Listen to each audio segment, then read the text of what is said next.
Okay, yeah, it's extremely interesting, and I guess at during this process of working with bloggers or YouTube influencers, you also in a way strengthening your place in the market, strengthening your brand in the market because people are talking about you, people are then seeing you, and people are then coming towards you. Yeah, definitely. In some countries, we have very, very good results in terms of registrations, especially in India, for example. In Philippines, we got some bloggers which gave extremely good results in terms of registrations again. But these guys don't have too much money to invest, unfortunately. But still, they were interested in the projects. So yes, it gives a lot of awareness, and that's what I'm saying. That this blogger market is also growing very fast. There are a lot of new bloggers working, and that's what you have to do all the time, and to keep this brand awareness going, because also financial projects require trust, and this trust is being built by years. If you are a financial project, the company started a week ago, I doubt a lot of people will trust you much money. They will not just invest this much money.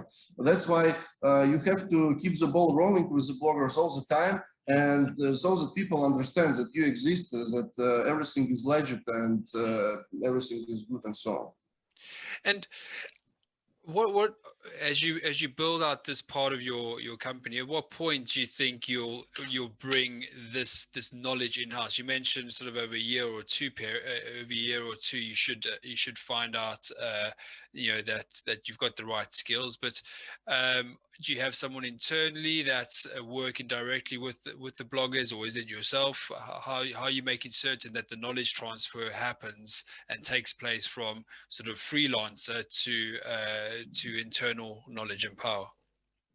Well, at first I was doing it myself because I still consider it to be one of the main things to do, because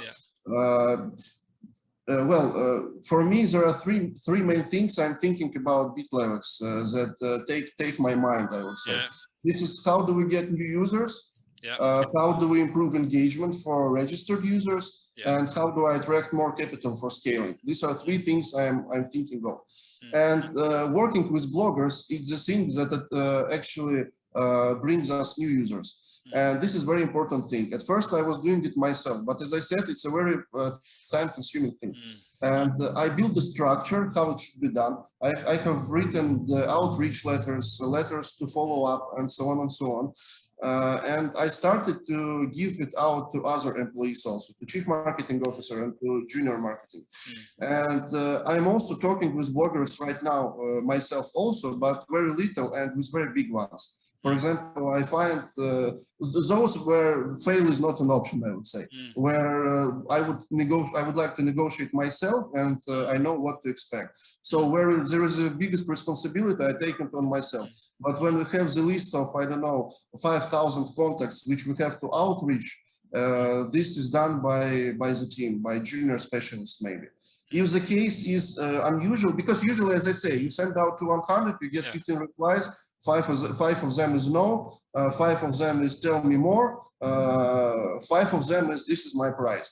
And you know exactly what you have to do in each particular case. But sometimes the cases are unusual, and the offer can be unusual. And we discuss it, just usually brainstorm what to offer, how to offer, because many bloggers have many channels. There are bloggers who have 5, maybe 10 channels, for example.